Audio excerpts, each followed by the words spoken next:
My name is Mike Sullivan. I'm a former IRS agent and teaching instructor. Welcome to my YouTube channel. This is the home of the 5 minute or less video. Even my M&M man gives you a thumbs up. I worked at IRS for a decade. I've been in private practice for 4 decades. I have been doing this a real long time. I started in IRS back in 1973. I watch different videos on YouTube's, and a lot of people have a lot of things wrong. So if anyone is telling you anything different what I am, they pretty much don't know what they're talking about, or they're lying to you, one of the two. So today, oh yeah, I should tell you, I've worked about 10,000 cases. I worked the offer and compromise program at IRS. I used to accept them. I used to deny offers and compromise, and I am a IRS National Resolution Specialist, really nationwide. I've been on all 4 or 5 or 6 major news channels. I just gave 5 interviews, a matter of fact, last week on the new IRS and the agents coming out to audit. Let me just get to the point of my video today. And my video specifically is on how is the IRS agent going to evaluate your offer. I used to do this. I used to review hundreds upon hundreds of offers and compromise for the IRS. So I just want to go over two basic concepts, because these are the two areas that IRS drills down the most, and that's your assets and your income and your expense ratio. Those are very, very important. IRS has to have a settlement formula and a settlement technique, what is fair all across the board. Fair all across the board. So what Internal Revenue Service does is they look at your assets, and they want to get a good valuation on how much your assets are worth. They're going to look at things like your pension and your car and your home, and they look at all these things, God bless you, and they want to make sure this valuation is correct, because IRS wants to squeeze every nickel they can out of the offer and compromise. But today I want to talk to you really about the home and a little technique you can use to kind of drive down your offer and compromise. IRS generally uses Zillow or Realtor.com to come up with evaluations, but sometimes homes are in decline, and IRS doesn't know this.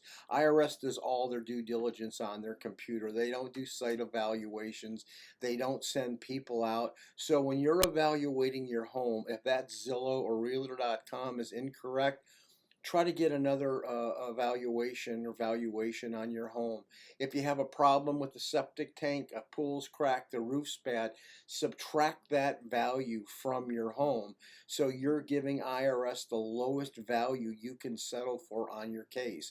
Many people just use those values and say, well, that's it. Well, that's not it. Try to drive the price down.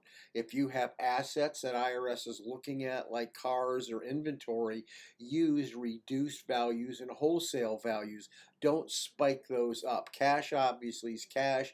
I just had a guy call me, and he had a machine shop, and a lot of his inventory was just used, and it had no value, and IRS tried to spike that up. In fact, it was worth absolutely nothing. This is one of the reasons you do use professional firms. A professional firm will drive that value down as low as they can. The average person does not know how to do that. A lot of professionals send me their offers and compromise to look at.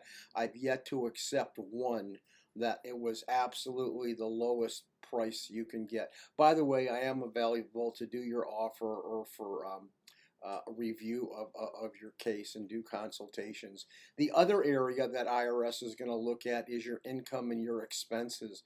IRS is going to use the national standard average. If you want to know what the national standards, they have national standards in 4 areas. They're going to look at your food and clothing. Go to irs.gov, look for food and clothing national average. Go to irs.gov, look for housing and utility averages for your state and county. Go to IRS car payments, irs.gov, car cost, IRS operations for your car. They usually allow dollar for dollar for everything else. So the idea to get the lowest possible settlement is to file your offer when you're doing the worst, not the best. use the lowest values that you can, use the lowest income values you can based on the last 6 or 9 months. Make sure your real estate is appraised at the lowest, your car is appraised at the lowest, and that's how you go ahead and work through the offer. IRS is going to do several checks. They're going to use an accurate search engine to make sure your financial statement is in order. They're going to check credit cards if they want to see how much you use on your credit cards. They have enough searches to make sure that your offer and compromise is accurate. They're also going to pull up the last 6 months to 9 months to a year's worth of bank statements to make sure your pay stub and your bank account and your tax return all match up. If you need me to review your offer or get you the lowest possible settlement, give me a call. If not, use your lowest professional, your best professional that you have.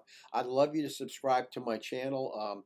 YouTube values people who subscribe to people's channels. That's just what they do, so I'd appreciate you doing that. By the way, my contact information is below in the descriptive.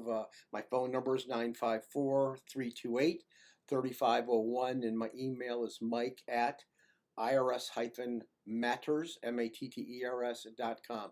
Leave me a comment. You want me to do a YouTube or something, let me know.